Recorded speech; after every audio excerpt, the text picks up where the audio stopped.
आजकल के दौर में जहां लोग बहुत मेहनत करते हैं, उस ऊंचाई तक पहुंचने में जिस ऊंचाई का हर कोई सपना देखता है, लेकिन कुछ ऐसे भी लोग होते हैं जो उस ऊंचाई पर होते तो नहीं, लेकिन दिखावा कुछ इसी तरह का करते हैं जैसे उन्होंने सब कुछ पा लिया हो। ये लोग जब भी दोस्तों और रिश्तेदारों के साथ होते हैं तो अपनी प्रशंसा में डींगे हाँकना चालू कर देते हैं। ऐसे लोगों से हमें बचकर रहना चाहिए, क्योंकि असल जिंदगी में वे कुछ भी नहीं होते हैं और उनके जैसा बनने के चक्कर में आप खुद को दोष देते रह जाते हो कि आप उसकी तरह क्यों नहीं बन पा रहे हो। आपको बस एक बात याद रखनी है, जिंदगी सिर्फ उन्हीं लोगों को अवसर मौका देती है जो लोग मेहनत करते हैं, और जो सिर्फ दिखावा करके डींगे हाँकते रहते हैं उनसे अवसर छीन लेती हैं, जैसे कि रोहन और अमित की कहानी में हुआ।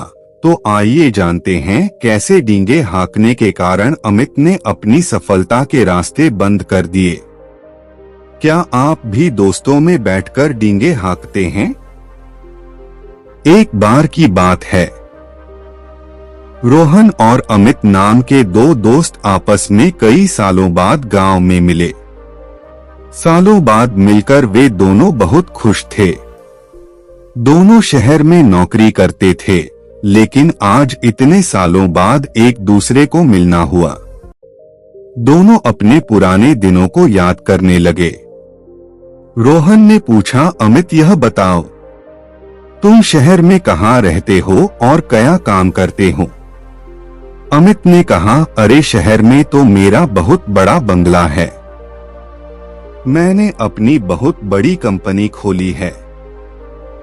मेरे अंडर 100 से ज्यादा नौकर है। 100 से ज्यादा नौकरों को मैं तनख्वाह भी देता हूँ। मेरी जिंदगी सेट है, सब कुछ बहुत अच्छा है। तू बता, तू क्या करता है और कहाँ रहता है? रोहन ने कहा, क्या बताऊं, शहर में बहुत महंगाई है।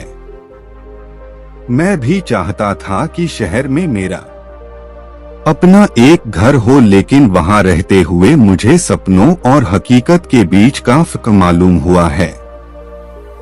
मैं तो अभी किराए के मकान में रह रहा हूं और फिलहाल एक छोटी सी कंपनी में काम कर रहा हूं, जिसका मुझे बहुत कम पैसा मिलता है। अमित ने कहा, अरे यार, हम दोनों साथ में ही स्कूल से निकले थे, साथ में शहर गए थे, लेकिन आज देख मैं कहां पर हूं और तू कहां पर है। रोहन ने कहा, हाँ शायद परिस्थितियां मेरे अनुकूल नहीं है, लेकिन फिर भी मैं जितना हो सकता है मेहनत करता हूँ। कुछ पैसे अपने घर में भी भेजता हूँ ताकि घर की मदद हो सके। एक व्यक्ति दूर खड़ा होकर दोनों की बातें सुन रहा था। वह थोड़ा अनुभवी था तो समझ गया कि अमित डींगे हक रहा है। रोहन थोड़े भोले दिल का था, इसीलिए अपनी बुरी स्थिति जैसी भी हो बता रहा था। वह व्यक्ति दोनों के पास आया और कहने लगा, क्या बातें हो रही है दोस्तों में? यह सुनकर अमित बोला, आप हमें जानते हो? व्यक्ति बोला, हाँ मैं तुम्हें अच्छे से जान गया हूँ। अमित बोला, क्या जान गए हो? यही कि तुम्हारे दोस्त रोहन को अभी पैसों की जरूरत है। रोहन ने कहा, नहीं मुझे पैसों की जरूरत नहीं है। मैं शहर में नौकरी करता हूँ और जितना हो सकता है उतना कमाता हूँ। आपको क्यों लगता है कि मुझे पैसों की जरूरत है? अमीर बनोगे या नहीं? व्यक्ति ने कहा, मैं जानता हूँ रोहन, तुम बहुत ईमानदार हो, लेकिन साथ ही बहुत सच्चे भी हो। तुम्हारा दोस्त तो तुमसे आगे निकल गया, लेकिन फिर भी तुम्हारे मन में उसके प्रति कोई ईर्ष्या का भाव नहीं है, इसलिए मैं तुम्हें बताना चाहता हूँ। मैं शहर में काम करता हूँ, वहाँ पर तुम्हारे जैसे ईमानदार लोगों की जरूरत है। तुम्हें जितनी तनख्वाह मिलती है उससे डबल करके दूंगा और साथ ही तुम्हें प्रशिक्षण भी दिया जाएगा। रोहन ने कहा, आपका बहुत बहुत शुक्रिया।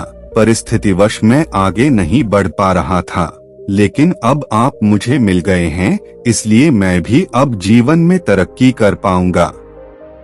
सांझ होने पर रोहन और वह व्यक्ति अपने घर लौट गए। अमित सोचने लगा, मैंने रोहन से झूठ कहा, अगर मैं सच कहता तो वह व्यक्ति मेरी भी मदद कर देता। मैं जानता हूँ कि मेरी स्थिति कितनी खराब है, मैं तो बस अपना रुबाब झाड़ने के लिए रोहन के आगे बड़ी बड़ी डींगे हाँक रहा था। काश मैं डींगे ना हाँकता तो आज मेरी भी मदद हो जाती, मैं भी जीवन में आगे बढ़ पाता, परिवार के लिए कुछ कर पाता। अमित ने सबक लिया, कभी भी खुद के बारे में दूसरों के आगे बढ़ा चढ़ाकर बातें नहीं करनी चाहिए, अन्यथा उसका परिणाम बुरा होता है। यहाँ डींगे हाँकना मुहावरा हमें ये बताने की कोशिश कर रहा है कि यदि हम खुद को वो नहीं दिखाते जो हम हैं, तो हम वो भी नहीं बन सकते जो हम बनना चाहते हैं। इसलिए किसी के आगे हमें डींगे नहीं हाँकना चाहिए। उम्मीद करते हैं आपको हमारी प्रेरणादायक कहानी क्या आप भी दोस्तों में बैठकर डींगे हाँकते हैं पसंद आई होगी। उम्मीद करते हैं आपको हमारी कहानी पसंद आई होगी और काफी कुछ सीखने को मिला होगा। कहानी के बारे में अपने विचार आप हमें नीचे कमेंट बॉक्स में कमेंट करके बता सकते हैं। बाकी अगर यह कहानी आपको अच्छी लगी हो तो इस वीडियो को लाइक करें और चैनल को सब्सक्राइब जरूर करें। तो मिलते हैं अगली वीडियो में, तब तक अपना ख्याल रखना। धन्यवाद।